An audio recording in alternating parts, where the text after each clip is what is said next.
coming. Alice, that was your first time seeing the film, wasn't it? It was. What did you think? I was charmed by it. I just think it's everything that I hoped it might be from reading the script.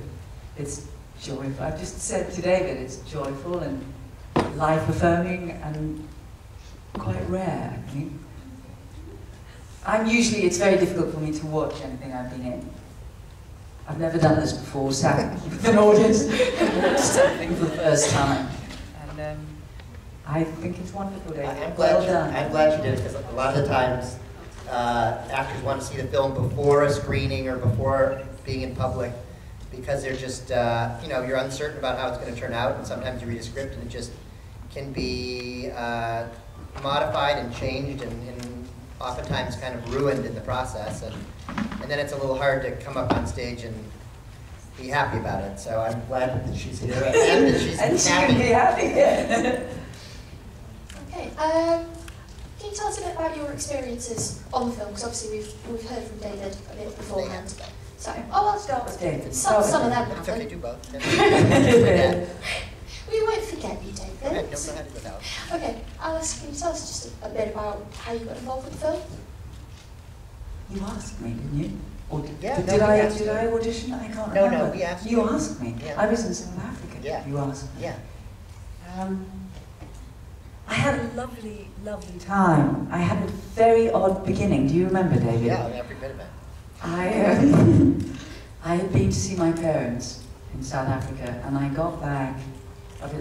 David offered me the role while I was in South Africa, and I think I had to come back early or something. Anyway, it was a sort of direct flight through from Johannesburg to London to LA, and they drove me down to Long Beach. Is that what? Yeah. From the aeroplane, and I was to start filming at lunchtime the next day. And I decided that I needed to have my eyelashes tinted. So I went to a place that I had never been to before that morning, the morning before I started filming in the afternoon. This is another thing I've never done before.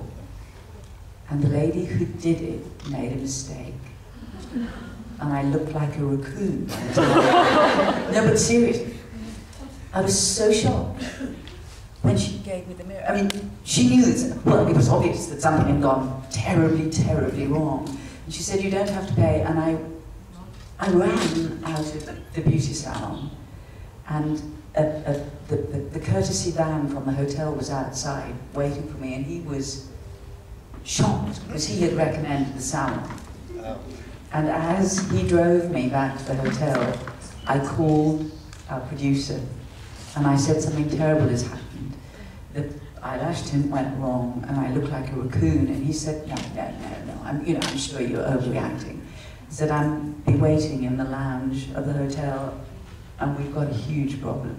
And he said, it'll be all right. And he walked in, and his jaw dropped, because I did look like a raccoon. I think the dye from the eyelashes literally permeated your skin and just created a ring around each eye. And Alice actually said that day, I can't do the movie, I can't look like this, it's irreparable. And we're panic-stricken because we start shooting the next day. She's first up, the first day, and she was traumatized, and then Mark, my producing partner, was traumatized, and we didn't know what to do. And we immediately juggled the schedule as much as we could to buy another half a day. Or did we even buy a whole day? Maybe we bought one day. Do you know,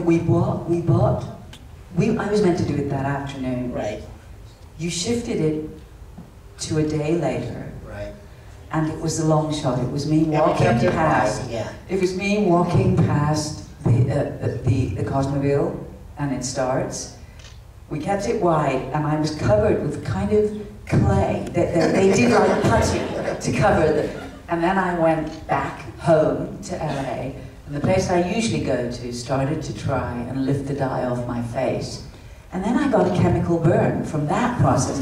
So it took, and the next scene we shot was the scene about the egg period, right. the head period. Yeah. So that scene was enormously difficult to do because I didn't know really what I would look like on film. And then it all settled down, and then I had a blast. after that. It worked out well. It was a scary start, and you were concerned, and we tried to keep shots a little bit wider and not something very close, and keep it a little bit darker than normal, and put on a little bit more filter, and just soften that day, because you could still see it a day later. I mean, it was there. It took our makeup artist a little while to cover it up with that clay. Whatever it was. But you don't know. I can't imagine anyone noticed a thing. It slips right by, but it's a good story. There's one more thing I did to Alice. I'm sure she recognizes that no one here would notice.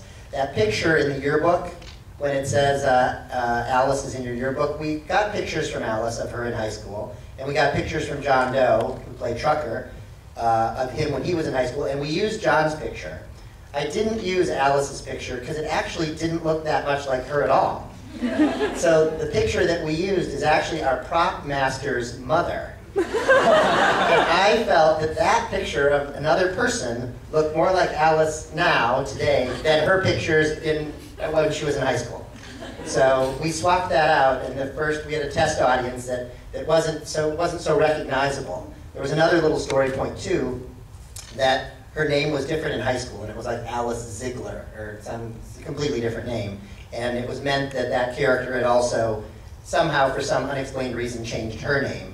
That was something that was in the original script that kind of didn't translate when you saw it on film. And here's a picture of someone you don't recognize, and their name is Susan Ziegler. And the character of Jen says, "Hey, look, here's Zoe. She's in your yearbook." It didn't translate, so we changed it to her actual name. And even though it's a different picture, I think you buy off on the fact that it's probably you.